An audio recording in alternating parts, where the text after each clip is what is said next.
supernatural is something that isn't supposed to happen, but it does happen.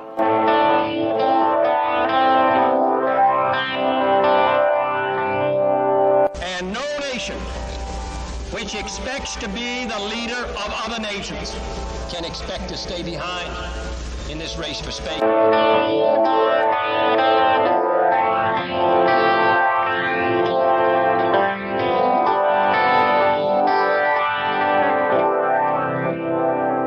What does it take to convince you that the dead do not always rest in peace?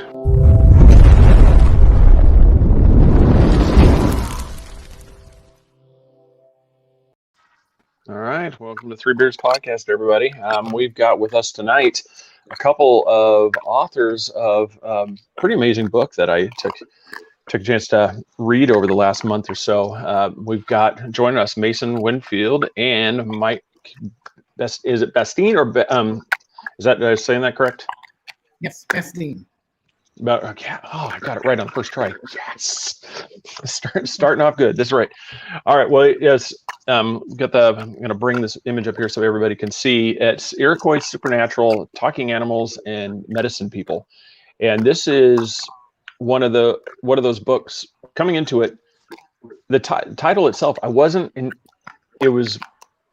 sure what I was going to be reading, just because it's a really cool title. Iroquois Supernatural. It's making it, almost makes it sound like there's some hidden, thing. And when you start reading it, the part I really loved is all the stories that you guys laid out, the historical thing about this Iroquois tribes that ended up forming the Iroquois Confederacy. And you go through and you see it, you have all these different things that have made the culture and the way to even to this day, these tribes, are, conduct, just like daily routine, the way that they live their lives. And I just commend you guys. A really well done book. I highly recommend everybody go to Amazon, Barnes Noble, wherever you can, and purchase this.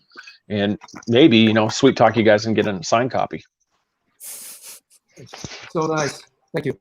Yeah, thank you. So yeah, welcome to the show. And so start off, just either of you could take this one. What was the prompting that led you guys to just coming to this idea of like, we need to put this in book form, get this information out there for people to be able to consume, so either one of you, either take that one. It's just what was the process behind coming to the conclusion of this book? Well, I'm sort of a supernatural generalist. I'm a sort of the upstate New York authority on supernatural subjects, because of no serious competition whatsoever.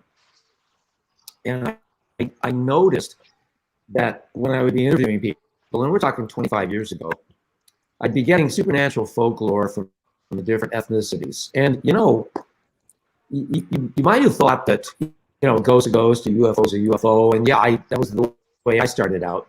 But different people of different heritages have different tendencies in what they see or experience. And some of the most shockingly inspiring and original material I was getting were from the Native Americans of my home region of Western New York. It just wasn't like the European stuff in Europe or among European Americans. It was so beautiful. And I thought, man, somebody's got to write this stuff down and scream and yell and dance in the world, because the stuff is so beautiful and we can't let it be lost. And so that was how I started. And Mike and I have been friends for many years. And I asked Mike, and Mike has taught me half of what I know. And the other half has been reading books mostly. I wouldn't know half of the stuff without Mike or more. And I went to Mike and said, I think we could probably pull this off. And so that's how we get started. I would say you did. I would say you pulled it off. I mean, it's well done. I kind of right before the show, it was one of the stories. I mean, it'd be kind of out of turn. We'll get to it at some point. If not, you guys want to touch on it right now. Is everybody has like the ghost stories. They have the different things that they talk about. One of the stories that really stuck with me, and I still even right now, I remember it. I'll let you guys I'll let you talk about it, is the two dancing orbs. Yeah, That's unfortunately now. that's probably me. Yeah, I picked that one up in Saratoga Springs. There's an Algonquin teacher up there named Joe Bruchak, and do you know him? Yeah. Oh yeah. Joe. Yeah. Mike knows everybody, but I've interviewed Joe a number of times. I've read his books, and but the idea that anomalous light phenomena, ALP. It's not my nickname or abbreviation. It's Paul Devereux, author of Earth Lights. But anomalous light phenomena, I mean, people see it. And many world societies have got some sort of projection on it.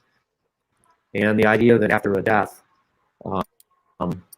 these life forms might come back and give us a little message, maybe a little wake-up call. That the Native Americans are the only people that think that might happen. Wow. I mean, I said I don't want to spoil it too much because, like I said, I want people to still read the books and stuff. But I mean, the part that really got to me was, here is, correct me on the year. I can't remember the year right now off the top of my head that this took place. But it was there was a little child that. Yeah, 1990s. I think. Yeah, so the little child passes away. Everybody's grieving from that already, and now the grandfather is on deathbed. And people are witnessing this orb that's outside. And people are kind of freaking out a little bit about that. Well, as the grandfather passes away, everybody looks outside and they see this larger orb appear. And now the two are dancing around, and it was just the point where you guys tied it in with how close the grandson and the grandfather were together. And now the grandfather has come back to help the little boy into the next phase of existence. And I said it was one of those, even now just saying it, it's kind of the chills, which is the cool part of this story, is because you actually feel this personal connection to this, with the heart, and that was what really was compelling with a lot of these stories. And if anybody that's gone to these things, the part that's so amazing about campfire stories, especially like a lot of the Indian tribes where they have like the chief storyteller, they have that one chief, the one that is in charge of relaying this information. There's something about when you listen to a story for somebody like that, because it brings all that stuff to life, because they're able to do the inflection. They're able to just instill that passion as you're hearing each story. And what's interesting, when you read the stories, which can be so diverse, they're real. And the thing that makes it so interesting is that these are to convey real life experiences, and there's nothing been added or taken away from it. So when the culture is the main part of how they live their life, that is who they are. And when it's expressed through the commonality of the spirit, which that's where the cultures kind of fall away, because in the spirit world, it doesn't have the same emphasis as it does when we're here. So when you realize leaving the physical plane, in one sense, we're leaving the culture behind, and we're actually entering into a realm where the culture doesn't have the same influence that it had when we were here. And when we see that these things come together like that, and we share that to let other people know, you can do this too. This is a part of you to experience, so that you can do this, knowing that when we get to that point in life, we're going to have this exiting experience, and we can assist others that we've known while we were here. So, Yeah, I don't Mike know. is a terrific storyteller, by No, the go way. ahead. Yeah, go ahead. No, I was saying it's one of the things that I really is as growing up. I remember some of these stories. It was we got some books, and I remembered as I grew up, I was actually learned a little bit about the Iroquois Confederacy, and a lot of people I don't think realize how influential this system that was developed by these tribes, which is something that wasn't ever seen, has never been seen before on this continent to this point, where you have individual tribes that have suddenly formed this union, and a lot of people don't realize how much influence that actually had on the framers of our country when they actually decided. Yeah, and it was one of those things. A lot of people are like, oh no, I'm like, no, you don't understand. The framers didn't look at it as like we know what they saw something that worked, and they're like, we can use this, we can build on this, and Absolutely. that was, yeah, and those that you. When I No, I'm heard sorry. Medbear tell the history, I had never heard history told the way that he had told it. And the delegation that George Washington sent to the Haudenosaunee people was for that intent. And Medbear told the history the way it should be told. And he said, after the Revolutionary War, he said they tried to set up the Continental Congress in New York City area. And they basically just copied what the British had done, the Whigs and the Tories, and it fell apart. Then they moved a little bit further down because in Philadelphia, they were getting ready to ring the bell and celebrate their independence. And it fell apart again. And this is when Medbear described what was going on, that Washington was getting concerned because they had made 2 attempts to set up a government and both had failed. So he sent the delegation, all the guys that signed off on that Constitution claiming that this was their work, they were taken into council in Onondaga. And the Onondaga people explained to them, they go, hold your hand up. They said, this is the 5 nations. And they go, in the middle is Onondaga. That has the council fire. That's our capital.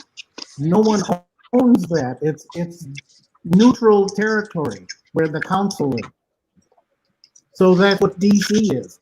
DC does not belong to any state, but it has to be set up geographically in the center. So in the 13 colonies, when you look at that segment of the geographic location, DC was in the center of where the 3 or 13 colonies were. And then they copied the layout exactly from the Haudenosaunee. And they described that they used these different doctrines to impose or use the structure of government. And they really liked it so much, and then they added a few things to it. But that's the basic core that came from the Haudenosaunee, because Washington was really impressed by the size of the territory that the Haudenosaunee occupied. And he wanted to know how they did that. And when they explained everything to him, they adopted that and they put it down as the original founding fathers and the Constitution. But they took that basic format, which didn't exist anywhere in the world. And that's why what they call democracy, and it has changed slightly, but this is where they took that framework and established a government, which was basically by the people, for the people. Oh. Yeah, this is one that's where when I highly started the show, and I recommended everybody go to Amazon, Barnes and Noble, wherever the books, and pick this book up, because this one, especially like history, this is something that people don't know that they need to know, because it's one of those, if you don't know where you're from, you don't know where you're going. You got to know your base. You got to have that base. And as you're doing like the stories, I mean, there's one, like here's a tribe. I mean, they had everything established, the longhouses. I mean, they had all of this framework that when you look back to it, you know, everybody's picturing these roaming natives that just basically all they did is hunt, move around, and they're not, and fight each other. And when you actually see the way they set these things up, they were actually creating something that shouldn't exist over in this continent, because this was something that was considered old world, over in the East.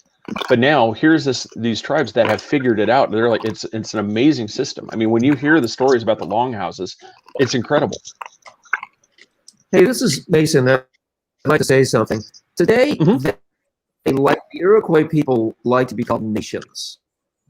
Nations. You know, I'm not the most politically correct guy on the planet. I'll piss off tonight.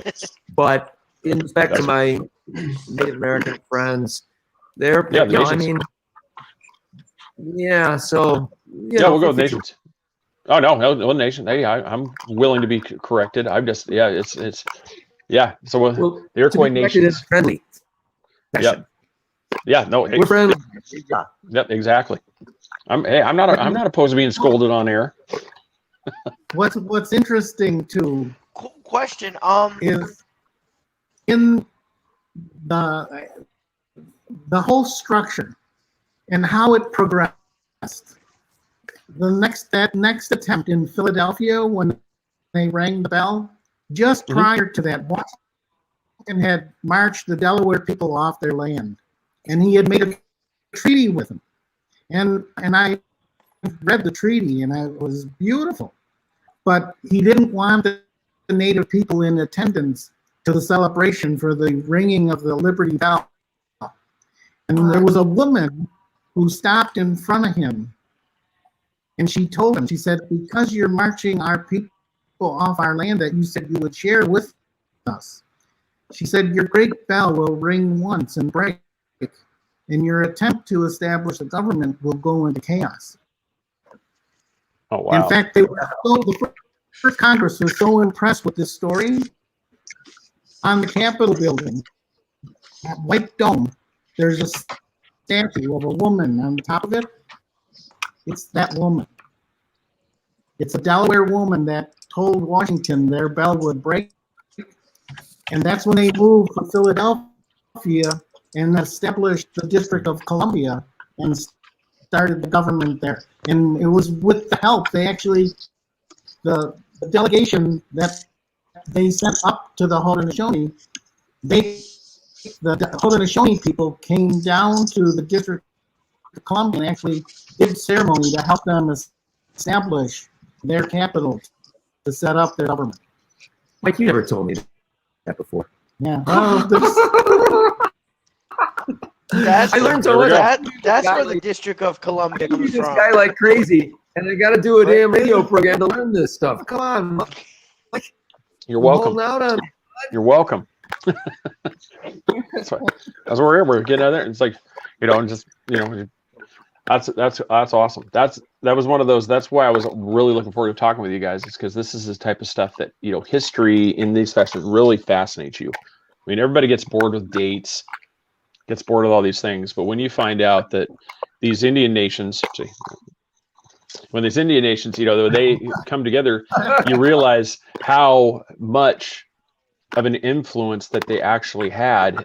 This doesn't have anything to do with your book, but I absolutely, Andrew Jackson, I'm not a fan of his at all, because he took us from manifest destiny to, he took us to manifest destiny instead of divine providence. He was the one that decided that this was ours. We are here to take it. And he was instrumental in starting that whole thing where he took these nations, and instead of working together, this is like, no, you guys no longer matter. This is, it's ours for the taking. And I think that was one of the biggest problems that should have been corrected, because we had the staple, we had these things that were beacons of how this thing could work. and it's like we just disregarded it. We just like, yeah, we don't need it. We just continue on. Hey, if I can interject, I'm sorry, Mike, but the American continents were no basket of roses before the white guys got here. You do get that. Oh right? yeah. Oh no. There was always a. History is effing history. Everywhere in the world, it's like the more numerous, the more urban, the more technically developed society, when it does what it wants. They've done that in Europe. They've done it. They did it in the American continents. I'm sorry, it's impossible. Please forgive me if I do, but No, it's okay, awesome. I'm cool. No, but it's a growing and a learning process. Mhm. And Yeah, you exactly. can hold those elements that say, we're not here to calm you down. We're here to share this experience that says, here's how it began. And we're still here. And I should be a little more correct for myself. I am not Haudenosaunee, but I'm Algonquin. And the Algonquin, in a kind of a sense, the Algonquins were not friends with the Iroquois or the Haudenosaunee. And So and I Go ahead, Chris. what's that? the legend of the Stone Giants, how do they fit into the Iroquois culture? I mean, and like, who were they? Like, I've heard a little bit about them, and I was just curious on if you had any information on the Stone Giants and how they fit into Iroquois culture. Yes. The Stone Giants were these beings which were placed here to actually start to set up and prep the land for the coming humans. And all the humans, the different races, they didn't show up at once. So there were progressions where the humans started out. And Mad Bear explained to me, he said, these stone giants were actually very powerful beings. They could manifest energy, they could connect with, and they could create wind, they could make thunder, they could cause earthquakes, they could do all kinds of manipulation and working, but they were instructed to landscape, to prepare the land for the humans that were coming. One of the stone giants that kind of rose up to be a leader, he started abusing his powers. And in the abuse of his powers, he thought he could show off and impress the creator with what he was able to do. So he tested the creator. And he asked the creator to come down and be with him, and he was going to demonstrate his ability to manipulate these powers. And he said to the creator, he said, close your eyes and turn your back. And he started to chant, and he started to go into ceremony. And he said, all of a sudden, the wind got really strong, and there was thunder and lightning right over top of them. And he says, man, it took him about a half hour, but he got a storm so intense that it leveled all of the trees all around them. And he told the creator, he goes, now take a look. And the creator saw, wow, all the trees laying flat. And he says, that just wait. He goes, I'm gonna show you another one. And he said, off in the distance, just see that mountain? And the creator said, yeah. And he says, close your eyes and turn your back again. And he conjured up, and it took him a little more this time. And he really worked at it, and he worked, and then finally the ground started to shake, and the wind was picking up again. And then he told the creator, when it calmed down, he said, now take a look. And the mountain had moved. And the creator told him, he says, wow, he goes, that's impressive. He says, you've really been developing your power. And the creator said, now it's my turn. Wow. And he said to the stone giant, close your eyes and turn your back. It was just barely, he just barely did that. And the creator told him, he says, now you take a look. And the mountain, the creator moved the mountain right next to the stone giant. And when he went to turn his head to see what happened, he bumped into the mountain with his nose, and it turned his nose off to the side. And the creator told him, he says, now because you've abused these powers, I'm going to remove all of the stone giants from this place. He said, your work was almost done anyway.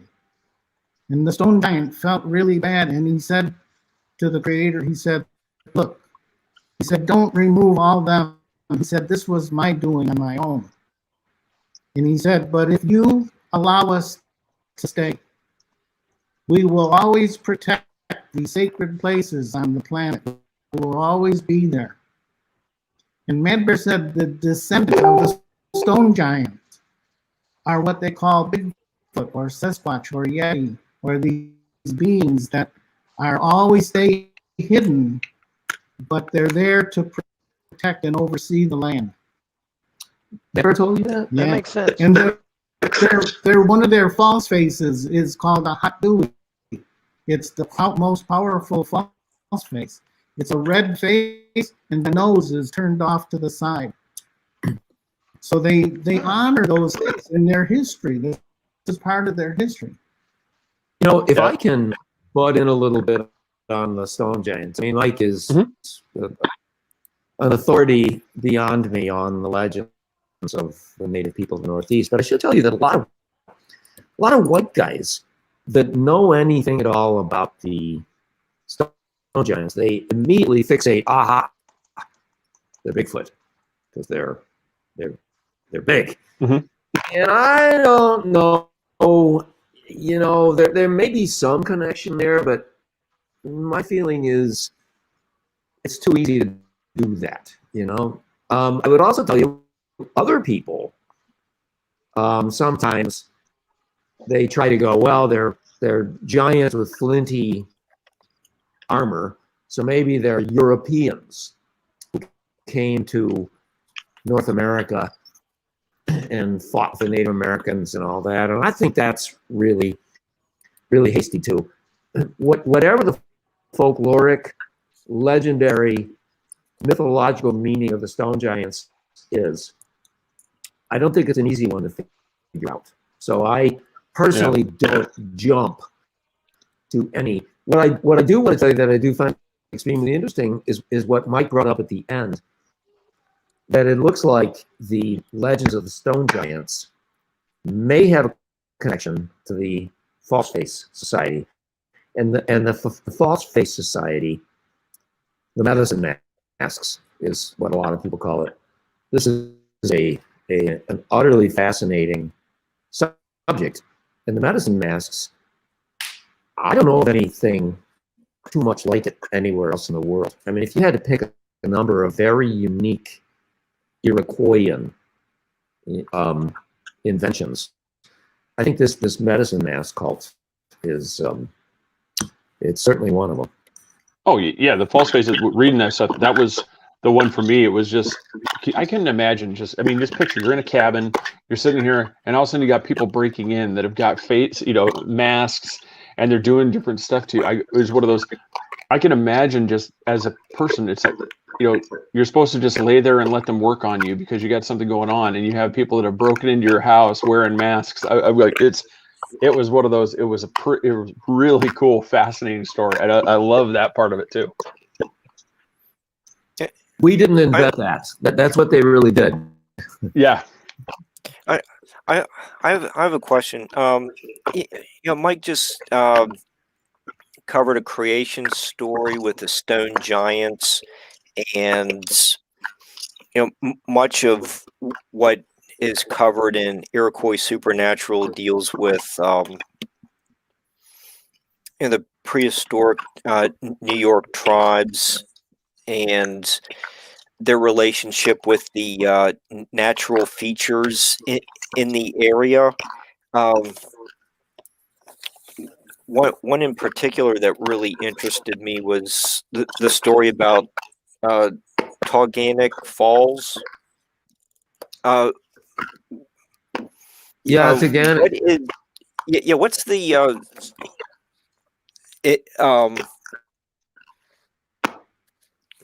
What page? Oh, yeah, yeah, yeah. Well, Was it 206? What's the so special about this place? You were talking about like this door. Oops. yeah, yeah, yeah. Yeah. Well, I'm gonna let Mike take. Well, Mike ought to take over whenever he wants, but because he's a native, he knows this stuff. But whenever you've got a really curious natural feature, I mean, something that looks like human beings made it, but they didn't. Whether it's this curious little waterfall or a unique feature in the land or the snow or the stone or something, the Haudenosaunee, the Six Nations people tend to think that there's been a supernatural influence. Very often, it's the little people, but maybe when it's a really big door like that, they might think it might be a mortal wizard. What do you think about that, Mike? Sure. I mean, these formations, when you see them in nature, and you know that it's not a man-made feature, they took advantage of those things. That was an understanding that said these formations are here for us to not only enjoy, but to use them so that they can, in some instances, become a portal. They can also be places where you would go for protection. And I would not be surprised to know that they would have held many ceremonies in that location because of not just the water, but the presence of rock formations, and to use them to their advantage, to say, these are sacred places which we have found. We can bring people here who need to be healed, or we can take some of the water and we can take some of the stones, and they actually use those things in ceremony for assisting, for healing. And again, those masks are, again, connected to the false faces, are used. In fact, we're entering right now, this time of the year is what they call midwinters. And they do it on the new moon after January, when what the typical calendar says is the new year. They also have a celebration of the new year, but it's usually in the beginning part or the end of January or the beginning of February, but it's when the next new moon. And this is shortly after the solstice, because on the shortest day of the year, this is the time when the legends are reviewed. It's when they tell their stories. It's when they remind themselves of their own history so they don't lose it. And this is why they're very hesitant to write things down, because they said we come from an oral tradition. This is the way that we teach, because once you hear it and you experience it, it's better than reading. So when you actually experience these things and they go through the time we're in now, this would be called midwinters. And they bring all the medicine, false faces. And they go through, it's a progression where they start out with one part of midwinters, but they reach the point where the progression is they bring all the false faces in, they feed the masks. And I'm almost getting a sense that I might be revealing too much information. So I'm not going to give out too much more detail of what goes on, because these masks are living. It's too late, Mike. You already told me.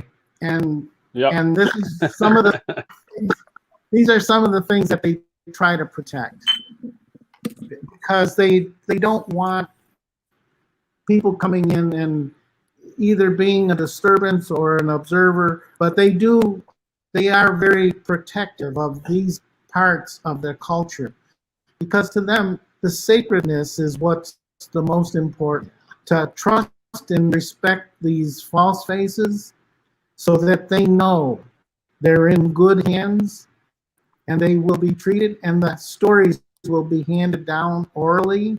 They will be told and retold. And each time it's told, it's just an enriching of the message, of the culture, of the history, of all the things that we hold dear in this life and what they call sacred. Yeah, I mean, that is so right on. And I get that. And it took me a while to get it because I would interview people. When I started this workout, I would interview people and try to get everything out of them. And yeah, you know, come on, you can tell me.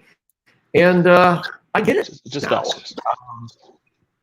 Yeah. Well, I mean, what you've got to have a secret society. I mean, that's just, you know, it builds a mystery. I mean, it wants, you know, people to, you know, so it's cool. It's just, it's like you have your own secret societies within the Iroquois nations. Well, look, here's the way I look at it. You see, if you're living in a society to whom the supernatural is natural, you know, but it's very real. It's also very powerful. There's some things you don't just want everybody knowing. Oh yeah. You know, like right now, we don't want Mustafa knowing how to build a nuclear bomb. There's just some, that's, you know, there's CIA nicknames because I'm like hip, you know. There's like CIA nicknames for people, you know. It's like, and if it's a really powerful topic, you don't want the whole world knowing everything. Partly because they're not ready for it. You know, I have friends that are in the martial arts, and they laugh about these newcomers that show up, and the first thing they want to do is learn the 5-finger death punch. oh yeah, yeah. It's like, but you're the last person I'm gonna teach the 5-finger death punch. It's like by the time you're good enough to do that, a level of transcendence will probably have come over you, and you will understand, and you will respect. And that, in my opinion, that's one of the reasons, maybe the most important one, why the elders, the storytellers, the culture keepers, like Mike, are protective of certain things. And there's also a respect factor because a lot of white people, though I'm one of them, but I mean, a lot of people in mainstream society, they're not totally respectful of things they don't understand. And, you know, they can ridicule something that is very important to other people. Well, that kind of makes the case too. I mean, when you think about the whole, you know, a natural healer being considered a witch and burned at the stake, being taken out and killed, and it's always been that thing through history. You know, you basically. Okay, Greg, while we're on history, do you know the name of any one person who was brought out and killed because they were a healer, but people thought they were a witch? I don't know the names personally. No. Okay. The only, and I'm sorry, I regard you as a friend. I just, I encounter people all the time that start carrying on about this big stuff, and I go, I'm sorry, I'm being a dick, but you know, let's it's one of those threads. Yeah, because I hear this stuff in the schools. They go like 84,000 Native Americans got massacred at such and such, and I go, okay, where's the record of that? You know, and they go, well, I don't know, but it happened, and you know. I'm talking about just like even the one that actually knew that this root, when used in this fashion, would cure this one, and then you would have that blowback, like you must know something. You know, this isn't something that you should know. You are a natural. It's like, no, I mean, this is the part that was amazing about when you see people go out there. How cool is that when you're watching, whether it's a voodoo priestess, whether it's, you know, somebody from one of the nations with it as their healer goes out, knows what roots to pick, what leaves to pick, what things to put into a thing, grind them up, add it to the water, drink this, and all of a sudden, man, that pain I had in my back is now gone. You're absolutely right, Craig, that occasionally mainstream societies all over the world have had suspicion of traditions that were not mainstream. And there's no question at all that herbal healers, midwives, pagans, people that just weren't mainstream Christians. There's no question at all about that they have had suspicion cast upon them.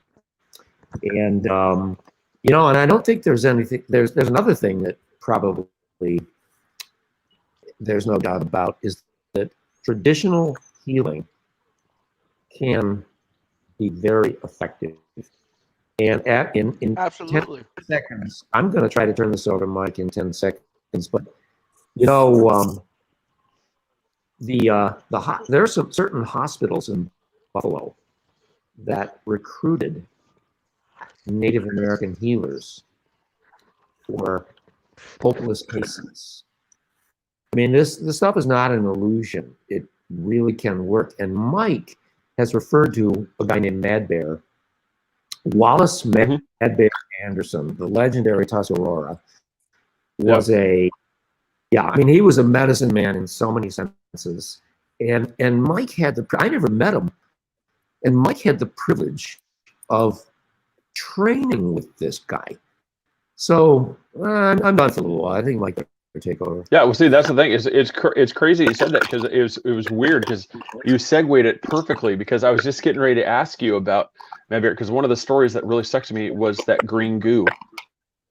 You had that green substance that you're supposed to take. It was just like, you look at this thing, the first thing I'm popping in my head is Ninja Turtles. I'm getting ready to turn, take a turtle and turn it into a ninja. Here is this, but here you take this green goo, you drink the whole thing, and next thing you know, somebody's like, you're supposed to be dead, and now we can't find anything wrong with you. And here's this neon stuff that somebody just brings up, and here, take this vial, drink the whole thing. Mike has so many terrific stories about his experiences with Mad Bear. I just got to tell you the story about the green goo. I collected. That was really in East Aurora, New York. East Aurora is really on two very old native trails. One is 28, the Big Tree Road, and the other one is Route 16, which is in Cazenovia. I don't know what they call it. Do you know what they called Route 16 in the old days? The Cazenovia Trail. Cazenovia Trail. Good. There you go. But That's why we have the experts on. We need a Beards field trip up there. Yeah. You guys show up. We'll take good care of you. That would be nice. Fun. That would really be nice. Come when it becomes code yellow again, just so we don't have to go through the. It's probably gonna be code red soon. Yeah, so we're all like this. Hey, what's going on? I actually interviewed an ex-football player. Craig, we need it sounds like we need to help me get rich and hit the lottery, because we've got a lot of invites to fulfill. We're getting invites everywhere. Well, you're popular guys. Everybody likes you. But the story about that actually I picked up. There was a ex-football player, big dude, who used to grow up around here, and there was a Native American healer who lived in Erie County, New York, and they happened to live a little near him. And one of the kids got a terrible injury. They were fooling around on cars. One got this terrible burn from like a blowtorch or something. And the quickest adult to reach was this Native American with a reputation being a healer. So they go running over, and his hand is in terrible shape, and he's got this green paste that he comes out and hands him a tin, and they put it on, and the healing was miraculous. But that reminds me of a story that happened to Mike. Mike, you remember that when you were a young guy working at the restaurant, you were a waiter, and you had it's like, and you got that spike stuck in your thumb. Yeah. And you went to see Mad Bear. You got to tell him this. I worked as a chef, and my earlier years, and those papers that they put on the spindle, that steel spike. Yeah, like order up. Yeah. So we have a contest at the end of the night. How thick the paper? How many papers you could put on at one time. And Slam it like what did go wrong there? You know, I don't know. Yeah, everybody's already Not- picturing what's going on. yeah, really. Not your hand as well. But you're not thinking of those things. You're going, I'm going to win the contest. Really like 22. Who cares? We're all crazy then. And Who and won? I did. I won. When I was coming down, that spike, I didn't have it perfectly centered, and the spike tipped, and it went right into my thumb. Ah. It hit the bone. Mm. Because I was really coming down hard. Oh, And first time I tried to pull it out, it didn't come out. So I really had to yank on it, and I pulled it out. By morning, my thumb was 3 times its normal size. And I went up to see Mad Bear, and I showed it to him. And I was kind of joking, and I said, I pierced last night. Because that's kind of a phrase that would be used if you went to Sundance and they pierced. So I just teased him, and I said, I pierced last night. But then I said, no, I said, it's my thumb. And I showed him the thumb, and I said, man, it's really sore. And I said, I can't bend it. And he says, you know what cattail root is? And I says, yeah. So he says, you go out and harvest some of that cattail root. But there's a procedure, there's process. You can't just go out and get it. So I did. I went through the process, the procedure. I prepared it the way he said to. I applied it to the thumb within the day. And I changed the dressing 2 or 3 times. Before the end of the day, the swelling was gone. By the next day, my thumb was back to normal. And there was a waitress that saw what happened. And she said to me, she goes, did you go get a tetanus shot? And I said, no. She said, if you were my kid, I'd drag you right down there, you would have got a tetanus shot. And I said, let's just, for the sake of saying, how old is a tetanus shot? And I said, I'll give you 100 years. Let's just say the tetanus shot has been around 100 years. How long is the cattail? Yeah, but I said, how long has the cattail root been here? And I said, so you see, these things that have been here forever, that are known to work, if you prepare it properly and you go through the procedure to harvest, they work. I've seen them work. I've experienced it myself, and I've used it on other people, and it works. And they're amazing. but see, But the sad part about that is big medicine don't want us to believe that. So they discredit everything. You know, you post something on Facebook about an oil or about a remedy or something, and they fact check it. Like, oh, well, it didn't heal this person, so it must not be good. So, like, I mean, it's crazy how we can still use the earth to, you know, heal our bodies and stuff, but big medicine don't want us to. You're right. But I don't have to listen to big medicine. And when Mad Bear taught the things he taught, there's only 2 medicines that he taught that I have never had not work. And I don't like to kind of say things in that manner, because I had asked Mad Bear. I said, Mad Bear, how many times have you had a medicine not work? And he would say, never. And I said, come on, nobody has 100%. He said, I didn't say I healed everybody or I doctored everybody who came here. Sometimes he saw that using a certain, and he would read for people, he would use the sacred tobacco and he would put it in a little cup of water, and he would have them stir the water with their finger, go through a process or procedure, and he would read those leaves and tell them. And then I said, well, why didn't you heal that person, or why didn't you offer to use that medicine to help them? And he said, because I saw something in the reading that they weren't going to follow the instructions properly. And he said, you can get people into trouble. They can get into trouble if you don't monitor or doctor them through that process. So if he didn't do it there, he wouldn't give them the opportunity to be healed, because he would say, I saw something here that was trouble. And so that's why he said he never had medicine not work, but then he said, but I didn't say that I doctored everybody that came here. That makes sense. Yeah. How many years did you two know each other? I traveled with him about 8 years before he crossed. Wow. That's In fact, in now the photo in the book, we were standing at the temple in Dharamsala with the Dalai Lama, and that was in 1980. let's see if I can get that picture and bring that up I'll here. take a Yeah, look so at that. Mike was a stud. You know, you should have seen him then. He's like 25. He was a knockout. Should have been in Hollywood. I'm straight. It's on the second page. Yeah, it's in the beginning part of the book. Yeah, I I was don't know gonna if you can show that up there. be in the book, you know. Yeah, you're right. No, you're right about that. I was. Right there. Yeah, that's a good one. Yeah.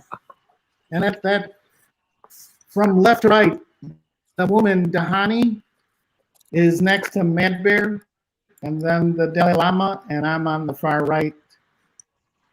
And Dahani she runs the Peace Village Yeah. in Vermont, in Lincoln, Vermont. It's really a great place that she has.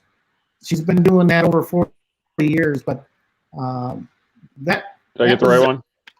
That's it. Yeah, there you go. Ah, Wow, that's a found good. Look at you, you stud. Look at that.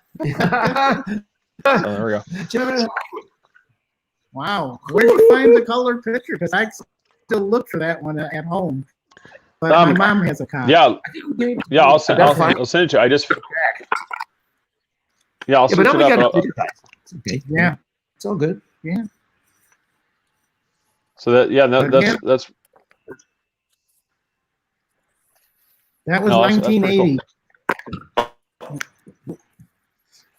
It- But this is, you know, at the time I didn't even realize the impact, what the meaning or what any of this stuff means as you go through life. And when you look back at it, and I'm looking at it and I'm going, that's incredible. It's an amazing journey. And yet, it's just something that it's hard for me still to comprehend, that I was able to do these things, travel with him around the world. We were walking down the streets in New Delhi, and a voice yelled out, "Hey, Mad Bear." And I'm thinking to myself, we're halfway around the freaking world, and there's somebody that recognizes him. It was Pierre Vilayet. And Pierre Vilayet said, "Hey," and I went over, I said, "Are you kidding me?" Who's that, Mike? Pierre Vilayet was a Sufi healer, like the Swami Ramas, but he was a great healer too. And you know, I didn't know who he was, and then I saw that there were books written about him and the practices that he followed. We met him one other time in North Carolina at the Sufi Center. And those two, when Mad Bear and him would get together, they would start teasing each other. And because the Sufis are vegetarian. And he would tease Mad Bear. And he said, "Mad Bear," he said, "take a deer and cut it in half. Put half in the ground and eat the other half." He said, "Take a potato and cut it in half. Put half in the ground and eat the other half." And he would tease them on things like that, because the potato, of course, will grow and you'll have more potatoes. But the deer, on the other hand, are just burying half the deer. Yeah, see if you get a new deer out of that. So Read that and weep, white man. That's awesome. they would tease each other. And just their humor of saying, you know, we understand we come from different cultures, but we're all in this together, and we enjoy each other's company, and they have the common ground that they would share as healers. And you see the different styles and the different approaches. So the learning process is just incredible. And when I look back at it, I still just, it's hard for me to comprehend that I had those opportunities. And yet it was available. And I don't really look at Medbear as my teacher. I looked at him as a good friend, and I was his poop boy. I would chop his wood. I would take care of things around the house for him. But just living like that, you observe living life every day, you learn so much more about seeing it than if you were in a classroom. Part of your That's training. cool. Yeah, Mike. Speaking of all this observing you were just mentioning,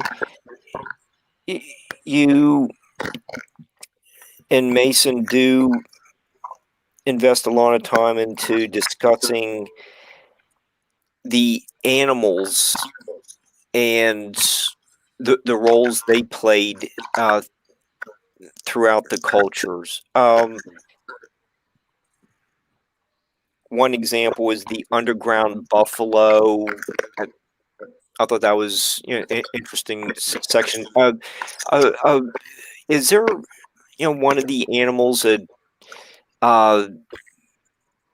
you think you want to talk about for a couple minutes? You think really is something very unique to the Iroquois or Algonquin peoples? Well, all the animals which are in our geographic area were not just food. And they were used. This is the crazy part about the whole life. They were clothing, they were medicine, and not just the meat, but sometimes the horn, sometimes there's certain bones in the body. Medbear one time, he had a little chest of these little drawers, like the tools and nuts and bolts they would put in a box like that with a little plastic drawers. He had a huge one, and every drawer had some kind of medicine in it. And he said, open this drawer over here. And I would open it up. And he said, you see this bone? And I go, yeah. He says, do you know what that is? And I said, no. So he described and told me. He said it was a pelvic bone from a raccoon. And he said, if you are looking for a partner or a mate in life, and he says, and you kind of have gone to social gatherings and you met women and you meet people who you go, wow, there's somebody I would like, but maybe you're shy or you don't feel comfortable. He said, if you had that bone and you kind of hold it in your hand so it's not visible. And he said, if you came up to her and you tapped her on the wrist with that bone, but you wouldn't know you were holding it because you were holding it hidden under your hand or the fingers. He said, she will not be able to resist you. Do you have one of those? No. But it's when you hear stories like that, and I'm going, wow. And I never had Medbear not be truthful. I've never had him say things that couldn't be proven or be shown. And there was one. I was just going to ask if he was a practical joker type thing. Where it's, you could, this is one of those things you tell your friend. It's like, yeah, if you take this pelvic bone from this animal I just found here, the women are going to love you. Come on, man. Get in business. But That's awesome. You hear stories like that, and you're just going, wow. So there were so many things that you're trying to put things in perspective. You're trying to understand. And I would tell Mad Bear, I go, why haven't I ever heard of any of these things that you're talking about? And yet when I go look it up, if I look at things in an atlas, and he would say, because one of the stories he would tell, we would go to Arizona, and he said we were at the university, Arizona State. He asked the crowd, we were out there around Columbus Day. He asked the crowd, he says, how did Indians get their name? Indians. And the kids would raise their hand, the students would raise, and he'd call on them, and they would say, well, in the history book, it said Columbus was looking for a trade route to go to India. And he said, that's interesting. He said, in 1492, there was no country on planet Earth called India. And when he said that, the light went off that I paid attention to 1 year in school. And I said, you're right, it was called Hindustan. And I said, don't confuse that with me being smart. I said, that was the only year I paid attention. And I was interested in the old names of these countries. How Wow. I knew that was called Hindustan. So he said, then how did we get our names Indians? And he said, I don't know, it wasn't in the book. He said, I went over to Spain and I took 2 translators and I asked permission to go through Columbus's log. And he said, I asked them to look for a reference that Columbus was making to the people who he had met. And he said in Spanish, the word Dios means God. And he said he made a reference, Columbus made a reference to the people who he had met as Indios, being in with God. And I said, that's crazy. How come we never heard history told like this? And so he did the same thing with the Italian translator, and he found a very similar reference to the people who he had met, that Columbus had met. So again, it's a matter of experiencing this life and saying, this is incredible. And Mad Bear wrote letters to our state capital asking to have the history books changed. And they told him it was not possible because there was too much cost involved with rewriting, and they wouldn't do it. New York State government less than responsive to the requests of a citizen? Man, Yeah. man. That's not possible. That never happens. Oh. Oh man. Well, guys, man, I really want to thank you for coming on.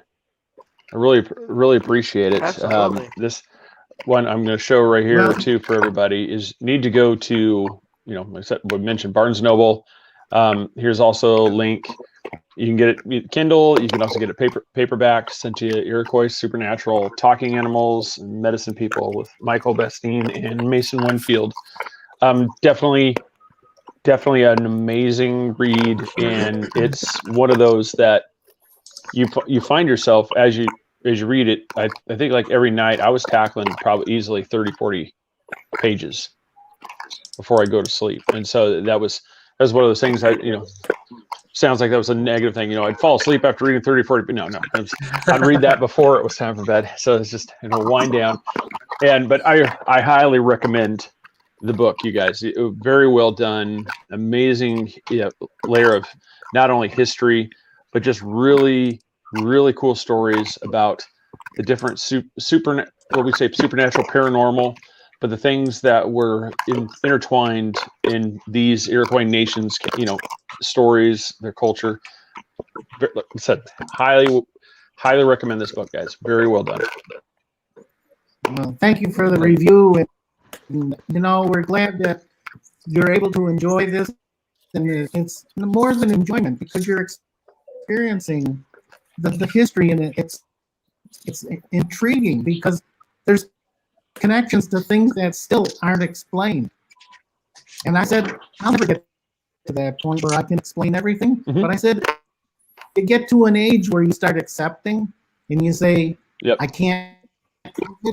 We actually at the Peace Village, we have 2 astrophysicists that are attending now, and one relates to us, and he said, "I can't believe that we're here and we're experiencing what the elders have been saying for centuries." He said, "We're just beginning to find out." This guy is an astrophysicist from Harvard, and he's near 80 years old, and he says, "We want to know how they knew this."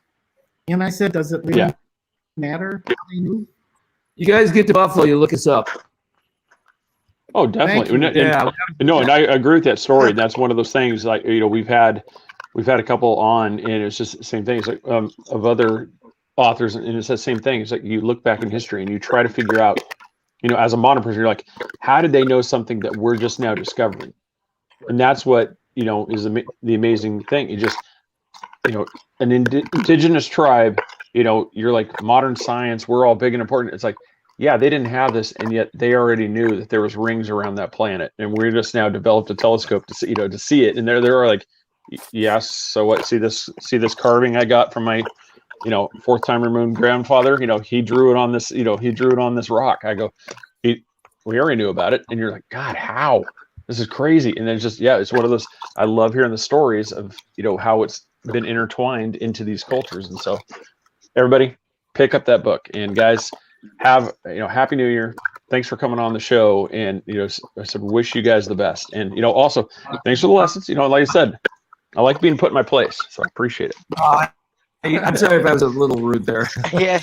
No, it's one of those things. Nah. I hear this stuff all day. It's one of those things. A wise man knows that he has much to learn. A fool is the one that thinks he has nothing to learn. And so it's one of those things. If you're closed-minded and think you don't have anything to be instructed, it's like there's a problem. So it's like I am more than able to be, told that's not correct. So thanks. So I appreciate it. So everybody have a great night. We'll definitely. All right, you guys keep up the good work. All right, thank you, sir. Bye. Thank you. Bye. Great All episode. right, guys. Well, Mark, thank you very much for Sorry about that, helping everybody. No, it's I think everybody. I was having issues with Wi-Fi. It suddenly just I was freezing, and then so I reached over here and I'm switched it off to mobile plan. I'm like, and all of a sudden, I'm back. I'm clear. I'm crystal clear. No. So it was like in and out, in and out, in and out. I'm like, got it. And as soon as I got in, everybody froze up. It was gone. I was like, done. I'm just gonna go home. So no, everybody. It just like I said, make sure everybody checks that out. Mark's read the book. I've read it. Go pick it up. I said you're really going to enjoy it, and this is, and then when I said, Marilyn said, thanks for allowing us to say our piece without political correctness, and absolutely, that's one thing. That's, like I said, I'm more than happy to have Mark Chris Ross put me in my place, and I guess on the show. It doesn't bother me one bit. The beard of knowledge got told tonight.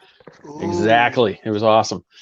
So, but Mason and Michael, thanks again. Appreciate it. Everybody, Nanny Cakes, Nancy Burke, Nanny Cakes 407 on Facebook. Give her a call at 407-923-2898. Central Florida area, you're going to save 15% off your cake purchase by just mentioning that you unfortunately had a run-in with these 3 beard guys, and you need sympathy and cake to recover from your episode. She'll be glad to help you out there. Mark, Eddie, the brainchild behind some of these guests, and also the one that Barbara DeLong tries to keep reined in on Nightlight. You go to Blog Talk Radio and listen to his show there where he's a host, and like I said, Barbara tries to keep him in line, and sometimes succeeds, sometimes doesn't, but always a great show. So thanks. But hey, you're welcome. So Mark, thanks again for coming in. We always appreciate it. So how's your new year going?